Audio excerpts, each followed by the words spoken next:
if you remember that video I did not too long ago where I ran over these two Milwaukee drills with my truck, also, hit them in the dirt with a sledgehammer, threw them way up in the air, let them hit the concrete. We saw that they, of course, still worked. They had some damage, of course, but I'm kind of curious to see what these drills look like from the inside.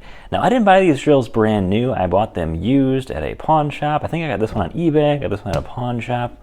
And, of course, they're going to have some wear and tear to them, but I'm curious to see what they look like on the inside. So let's take them apart and check it out.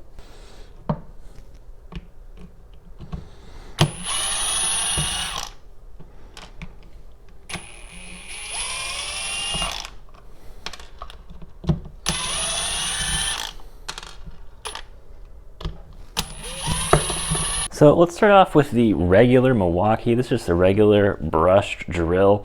As you can see, it did definitely take some damage from being run over, pretty beat up. There is something, I can hear that, loose inside, so let's see what's inside.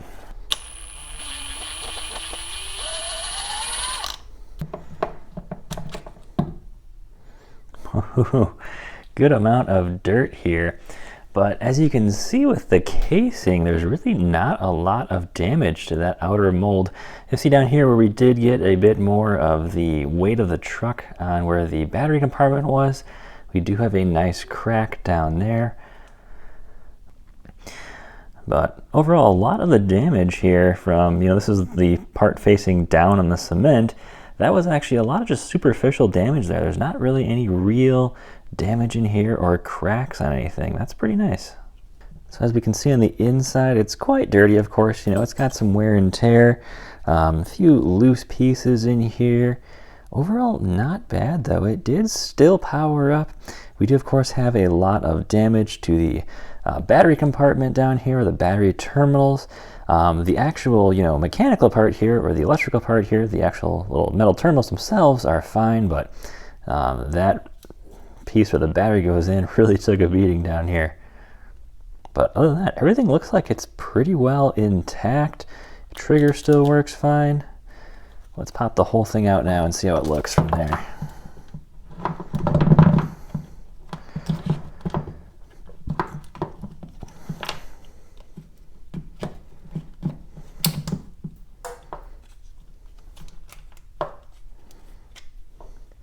And that's the LED. If you notice on the fuel version, my LED that was down by the battery actually has popped out. But where this one was located, above the trigger there, it was totally fine. And this is the side that actually got ran over by the tire. We can see it fared a lot better than the side that was facing down on the cement. It actually held up decently well. Now, as for the internals here, I don't see any real damage. Motor was well protected. This chuck already had some issues before it got ran over, but it'll still hold a bit, which is kind of cool there. Yeah, just this one little piece there was a little bit far back, but still holds a bit, no problem. And looks like I got a few of these plastic bits kind of fell out as I was taking it apart. Not sure where those go, but I got some of the usual dirt in here. Some other random little parts, but not bad for Milwaukee. Let's pop open the fuel now and see how well that did.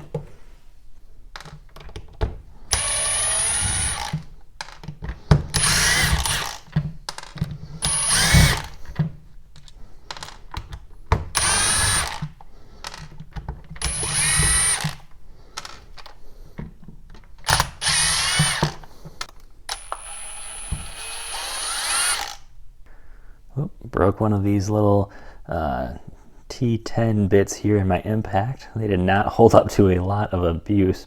That was actually one of those little Harbor Freight kits that you can get all those security bits in. So busted that one off, but I've got a second one, so no problem there.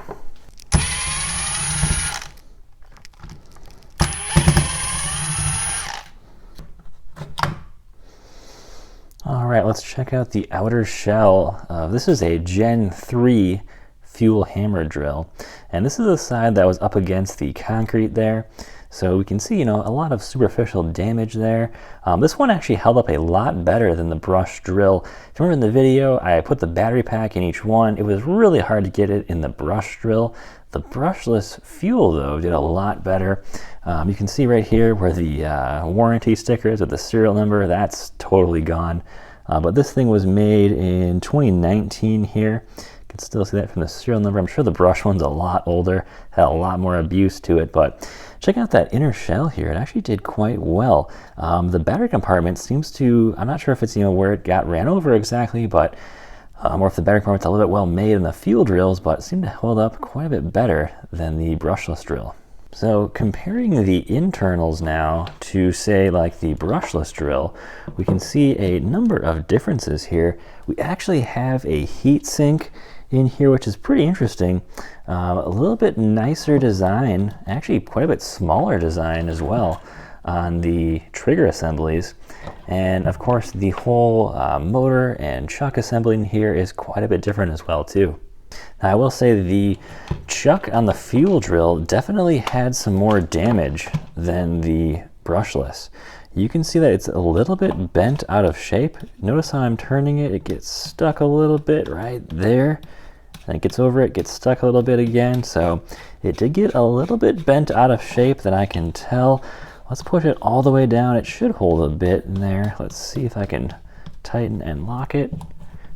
Yep, still locks, no problem. But definitely did have a little bit of damage on that chuck. Clutch still works fine, just the same on the brushless. That still works as well.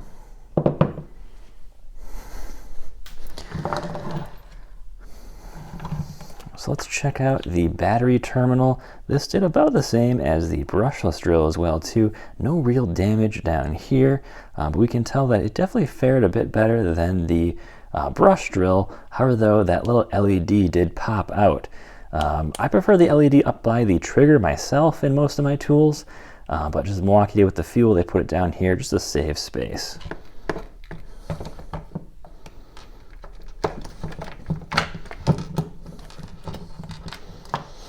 All right, so let's pop the whole assembly out now, and let's take a look at the other side. This was the side that was exposed to the truck tire. You can see a little bit more wear and tear on this side, but of course did much better than the side that was down or facing down on the concrete.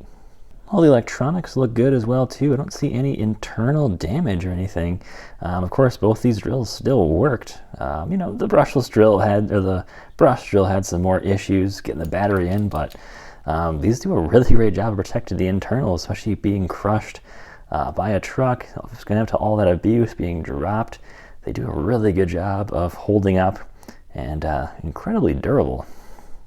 Well, guys, I'm pretty impressed with Milwaukee here. I thought I'd find more damage, more issues on the inside, maybe at least a broken wire or something or two, but these drills actually held up pretty well. I'm surprised the outer shells are even looking better on the inside than they're on the outside. Well, if you got any other tool brands I'm going to try with some more, destructive testing here, I would like testing out, just the raw durability of some of these tools, see if they really do hold up. But I hope you guys enjoyed the video. Take care, guys. Have a great day. And don't forget to like and subscribe. Thanks for watching, guys.